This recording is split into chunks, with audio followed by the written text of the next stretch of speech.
SDP തലവനെ Tihar ജയിലിൽ NIA അല്ലെങ്കിൽ ED ഉണ്ട തിന്നിച്ചു തുടങ്ങി. അത് സഹിക്കാൻ കഴിയാതെ എന്തെങ്കിലും ഒന്ന് ഇവിടെ ഇരുന്ന് ചെയ്യണമല്ലോ NIA അല്ലെങ്കിൽ EDയെ ഭയപ്പെടുത്താൻ. അതിനുവേണ്ടി SDPI പോപ്പുലർ ഫ്രണ്ടിന്റെ പിന്തുണയോടെ തുനിഞ്ഞിറങ്ങിയിട്ടുണ്ട്. എവിടെയാണ്? പെരുമ്പാവൂരിൽ. എന്താണ് സംഭവം? വാർത്ത അതായത് നമുക്കറിയാം, കേരളം എന്ന് പറയുന്നത് എന്താണ്, ഈ പറയുന്നത് പോലെ തിരുവനന്തപുരം, അതുപോലെ തന്നെ കൊച്ചി, അതുപോലെ തന്നെ മലബാർ, കോഴിക്കോട്, ഇങ്ങനെ മൂന്നായിട്ട് നമ്മൾ പലപ്പോഴും തിരിക്കാറുണ്ട്. അതായത് തിരുവിതാംകൂർ, കൊച്ചി, മലബാർ അങ്ങനെയാണ് തിരിക്കാറ്. അപ്പോൾ ഇതിൽ കോഴിക്കോട് താമരശ്ശേരിയിൽ കഴിഞ്ഞ ദിവസം നമുക്കറിയാം ഒരു വളരെ ദാരുണമായ ഒരു സംഭവം ഉണ്ടായി. വിദ്യാർത്ഥികളുടെ പകയിൽ ഈ പറയുന്ന ട്യൂഷൻ സെന്ററിൽ നിന്നൊരു ഒരു പക തുടങ്ങുകയും ഒരു പ്രശ്നം ആരംഭിക്കുകയും അതിൻ്റെ പുറത്ത് പ്ലാൻ ചെയ്തുകൊണ്ട് ഒരു ചെറുപ്പക്കാരെന്ന് പറയാൻ പറ്റില്ല, ഒരു 15 വയസ്സായിട്ടുള്ള ഒരു 10ാം ക്ലാസ് വിദ്യാർത്ഥിയെ ക്രൂരമായിട്ട് ഈ നഞ്ചക്ക് കൊണ്ട് അടിച്ചിട്ടാണ് ആ വിദ്യാർത്ഥി മരണപ്പെടുന്നത്. അത് ഇപ്പോഴും നമുക്ക് സഹിക്കാൻ പറ്റാത്തൊരു കാര്യമാണ്. ആ വിദ്യാർത്ഥി പറയുന്ന കുറ്റാരോപിതരെന്ന് പറയുന്ന വിദ്യാർത്ഥികളെ കൊണ്ട് പരീക്ഷ എഴുതിക്കരുത് എന്ന് പറഞ്ഞുകൊണ്ട് വലിയ സമരങ്ങളായിരുന്നു നടന്നുകൊണ്ടിരുന്നത്. അപ്പോൾ നമ്മുടെ നിയമം അനുസരിച്ച് അവർക്ക് പരീക്ഷ എഴുതാതിരിക്കാനുള്ള യാതൊരു സാഹചര്യവുമില്ല. കാരണം അത്തരത്തിലുള്ള ആളുകളെ പരീക്ഷ എഴുതിക്കാൻ തന്നെയാണ് നമ്മുടെ നിയമം അനുശാസിക്കുന്നത്. അവർക്ക് ഈ പറയുന്ന പോലെ ജുവനൈൽ ജസ്റ്റിസ് ബോർഡും അത്തരം കാര്യങ്ങളൊക്കെയാണ് ഉള്ളത്. പക്ഷേ തന്നെ ഒരു കാര്യം ആലോചിക്കേണ്ടത്, നമ്മുടെ ഇപ്പം ധന്യോ ഞാനോ ഒരു എക്സാം എഴുതാൻ പോയി, അവിടെ നിന്ന് കോപ്പി അടിച്ചാൽ 3 or 4 വർഷത്തേക്ക് വരെ ഡീബാർ ചെയ്യപ്പെടാം എന്നുള്ളൊരു അവസ്ഥയാണ് നിലവിലുള്ളത്. അങ്ങനെ ഇരിക്കെ ഒരാളെ കൊന്നാൽ പക്ഷേ ഡീബാർ ഒന്നുമില്ല, പരീക്ഷ എഴുതാമെന്നുള്ളൊരു അവസ്ഥയും നമ്മുടെ നിയമത്തിൽ കാണുന്നു എന്ന് പറയുമ്പോഴാണ് അവൻ്റെ ഒരു വിരോധാഭാസം നമുക്ക് മനസ്സിലാവുന്നത്. അപ്പോൾ ഈ ഒരു അവസരത്തിൽ ഈ കുട്ടിക്ക് നീതി കിട്ടണമെന്ന് ആവശ്യപ്പെട്ടുകൊണ്ട് കേരളത്തിലെ എല്ലാ രാഷ്ട്രീയ പ്രവർത്തകരും ആളുകളും ഒക്കെ അവിടെ സജീവമായിട്ടുണ്ടാവുകയും താമരശ്ശേരിയിൽ വലിയ തരത്തിലുള്ള പ്രതിഷേധങ്ങൾ സംഘടിപ്പിക്കുകയും കോഴിക്കോട് പ്രതിഷേധങ്ങൾ സംഘടിപ്പിക്കുകയും ആ വീട് സന്ദർശിക്കുകയും ചെയ്തിട്ടുണ്ടായിരുന്നു. അതിൽ BJP ആൾക്കാരുണ്ട്, കോൺഗ്രസ്, ഷാഫി പറമ്പിൽ MLA ആൾക്കാർ, ഷാഫി പറമ്പിൽ MP ഉൾപ്പെടെയുള്ള ആളുകൾ ഉണ്ടായിരുന്നു. അങ്ങനെ പല ആളുകളുണ്ടായിരുന്നു. പക്ഷേ ഇപ്പം MK ഫൈസിയെ, അതായത് മുഹമ്മദ് കുട്ടി ഫൈസിയെ അറസ്റ്റ് ചെയ്തതുമായി ബന്ധപ്പെട്ട് SDPI ഒരു വലിയ നിരീക്ഷണത്തിലാണുള്ളത്. ED SDPIയുടെ സാമ്പത്തിക സ്രോതസ്സും അതുപോലെ തന്നെ SDPIയുമായി ബന്ധപ്പെട്ട് അവർക്ക് എവിടെ നിന്നാണ് പണം വരുന്നത്, എവിടെ നിന്നാണ് ഫണ്ട് വരുന്നത് തുടങ്ങിയ കാര്യങ്ങളിലൊക്കെ വളരെ കൃത്യമായി അന്വേഷണം നടത്തുകയും ആ അന്വേഷണത്തിന്റെ ഭാഗമായിട്ട് രാജ്യവിരുദ്ധ പ്രവർത്തനങ്ങൾ ഇവർ നടത്തുന്നുണ്ട് എന്ന് തെളിവ് സഹിതം ED കണ്ടെത്തുകയും അത് കോടതിയിൽ റിപ്പോർട്ടായി കൊടുക്കുകയും ചെയ്തിട്ടുണ്ട്.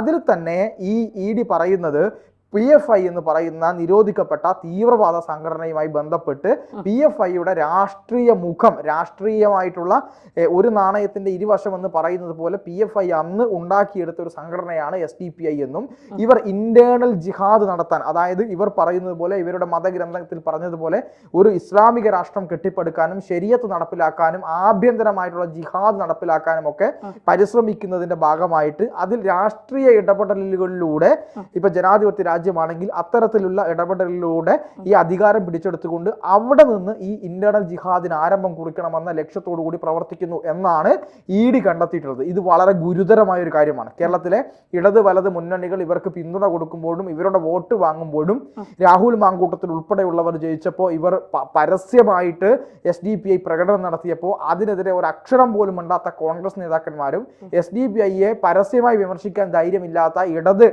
മുന്നണിക്കാരും അതുപോലെ തന്നെ ഇവരുടെ വോട്ട് പലയിടത്തുനിന്നും വാങ്ങി വിജയിച്ച ഇടതുപക്ഷക്കാർ ഉൾപ്പെടെയുള്ള ആളുകൾക്ക് വലിയ തോതിൽ ഈ ഭയം ഉണ്ടാക്കുന്ന ഒരു കാര്യം തന്നെയായിരുന്നു SDPIയെ കുറിച്ചുള്ള ഈ വാർത്തകൾ. ഇപ്പോൾ നിലവിൽ ഏറ്റവും പുതിയതായി പുറത്തു വരുന്ന വാർത്ത എന്ന് പറയുന്നത് SDPIയെ ഒരു വലിയ രീതിയിൽ EDയുടെ അന്വേഷണം ഒരു ഭാഗത്ത് നടക്കുമ്പോൾ മറുഭാഗത്ത് NIA വളരെ രഹസ്യമായി ഈ SDPIയുടെ കാര്യങ്ങൾ നിരീക്ഷിച്ചു വരുന്നുണ്ട്. വളരെ രഹസ്യമായി NIA അന്വേഷണം ആരംഭിച്ചിരിക്കുന്നു.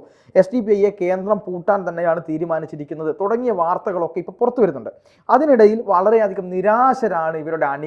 ഇവർക്ക് ഈ ജിഹാദ് നടപ്പിലാക്കണമെങ്കിലും ഒരു ധൈര്യമൊക്കെ വേണ്ടേ?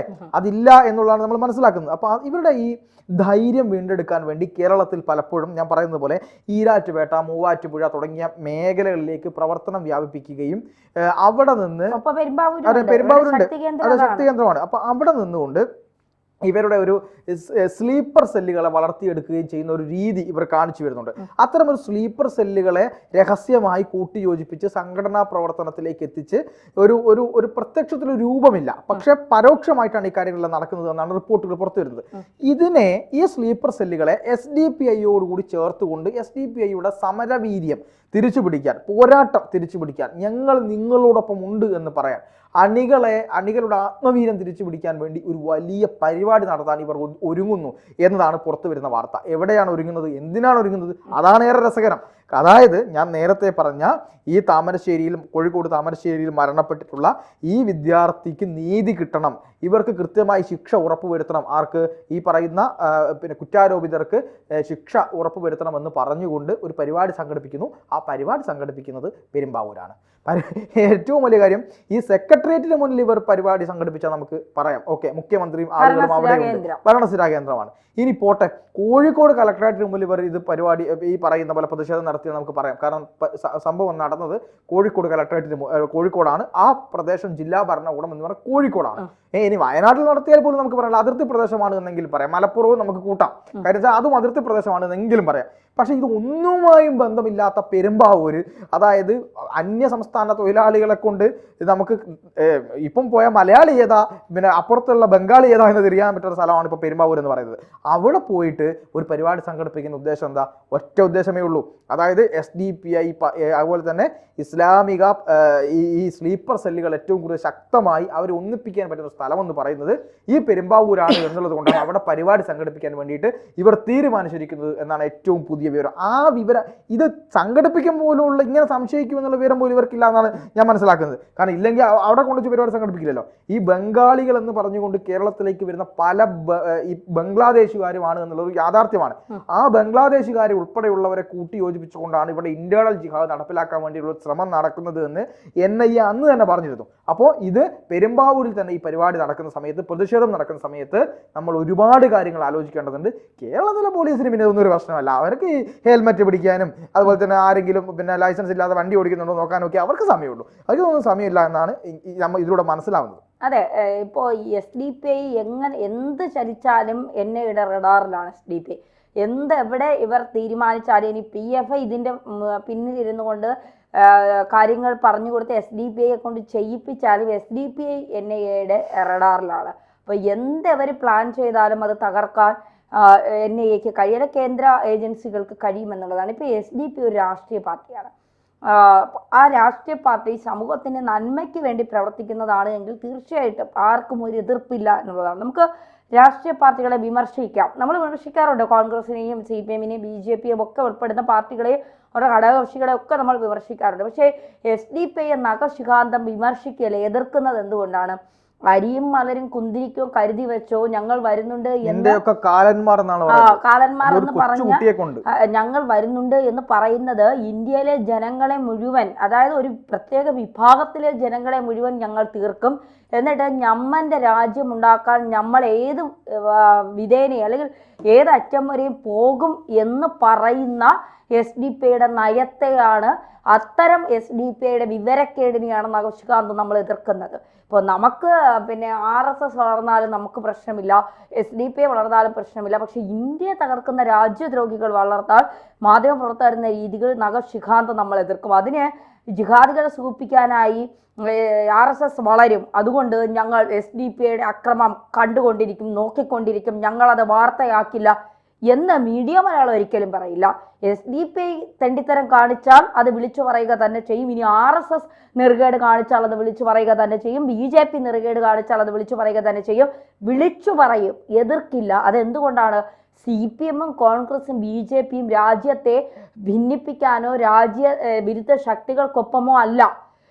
അവർ പറയും രാഷ്ട്രീയ നിലപാടുകൾ വിരുദ്ധമാണെങ്കിൽ അവർ അത് വ്യക്തമാക്കും. പക്ഷെ ഒരിക്കലും രാജ്യത്തിനെതിരെ ഇപ്പോൾ പിന്നെ രാഹുൽ ഗാന്ധി സംസാരിക്കുന്നത് അദ്ദേഹത്തിന് പലപ്പോഴും കിളിപാറി കിടക്കുന്നത് കൊണ്ടാണ്, അത് നമ്മൾ നോക്കണ്ട. പക്ഷേ കേരളത്തിലായാലും ഇന്ത്യയിലായാലും മറ്റ് കോൺഗ്രസ് നേതാക്കൾ രാജ്യത്തിരുന്നു കൊണ്ട് രാജ്യവിരുദ്ധമായ കാര്യങ്ങൾ പറയാറില്ല. പക്ഷെ ഇവർ രാജ്യത്തിൻ്റെ ഉപ്പും ചോറും, ഇന്ത്യ എന്ന മഹാരാജ്യത്തിൻ്റെ ഉപ്പും ചോറും തിന്നുകൊണ്ട് ഇന്ത്യയിൽ ഇരുന്നു കൊണ്ട് പറയുകയാണ് ഞങ്ങൾക്കിഷ്ടം പാകിസ്ഥാനെയാണ്, ഞങ്ങളുടെ ഇസ്ലാമിക രാജ്യം ഉണ്ടാക്കാനായി ഞങ്ങൾ ഏതേതറ്റം വരെ പോകും, ആരെയും എന്തും ചെയ്യാൻ ഞങ്ങൾക്ക് മടിയില്ല. അതിനെ എന്തായാലും നമ്മൾ എതിർക്കുക തന്നെ ചെയ്യും. ഈ സംഘടന നിരോധിക്കേണ്ടി വന്നാൽ കേന്ദ്ര സർക്കാർ ഈ രാജ്യവിരുദ്ധ പ്രവർത്തനങ്ങളാണ് ഈ സംഘടന നടത്തുന്നതെങ്കിൽ തീർച്ചയായിട്ടും അത് നിരോധിക്കുക തന്നെ വേണം. തീർച്ചയായും ഒറ്റ കാര്യം കൊണ്ട് പറഞ്ഞ് അവസാനിപ്പിക്കാം. അതായത് നമ്മൾ ഇതിന് ഏറ്റവും വലിയ ഉദാഹരണമായിട്ട് പറയേണ്ട ഒരു കാര്യമുണ്ട്. നമ്മൾ ഇവിടെ മുസ്ലിം ലീഗ് എന്ന് പറയുന്ന രാഷ്ട്രീയ പാർട്ടിയോട് പലതരത്തിലുള്ള വിയോജിപ്പുകളുണ്ട്. എങ്കിലും ആ വിയോജിപ്പുകൾ പറയുക എന്നല്ലാതെ മുസ്ലിം ലീഗ് ഒരു തീവ്രവാദ പാർട്ടിയാണ് എന്ന് നമ്മൾ ഒരിക്കലും പറയാറില്ല. മുസ്ലിം ലീഗ് നിരോധിക്കണമെന്ന് മതേതരമാണെന്ന് അവർ പറയുന്നെങ്കിലും മുസ്ലിം ലീഗ് മതേതരമൊന്നുമല്ല, ഒരു മുസ്ലിം അനുകൂല പാർട്ടി തന്നെയാണ്. പക്ഷേ മുസ്ലിം ലീഗ് തീവ്രവാദ പാർട്ടിയല്ല. തീവ്രവാദ പാർട്ടിയല്ല എന്നതുകൊണ്ട് തന്നെ മുസ്ലിം ലീഗിന് ഇവിടെ പറയാനും അവരുടെ അവകാശങ്ങൾ പറയാനും അവരോട് വിയോജിപ്പുകൾ പറയാൻ നമുക്ക് അവകാശമുണ്ട്. അത് പക്ഷേ അതുപോലെയല്ല SDP. നമ്മൾ വിയോജിപ്പുകൾ വ്യക്തമാക്കും. BJP-യോടാണെങ്കിലും CPM-നോടാണെങ്കിലും മുസ്ലിം ലീഗിനോടാണെങ്കിലും കോൺഗ്രസിനോടാണെങ്കിലും വിയോജിപ്പുകൾ വ്യക്തമാക്കും, എതിർക്കില്ല. പക്ഷേ SDP-യെ രാഷ്ട്രീയ പാർട്ടി എന്നതിൽ നമ്മൾ എതിർക്കുന്നത് ഇതുകൊണ്ടാണ്. PFI-യെയും ജമാഅത്തെ ഇസ്ലാമിയെയും എതിർക്കേണ്ടത് ഇതുകൊണ്ട് തീർച്ചയായിട്ടും.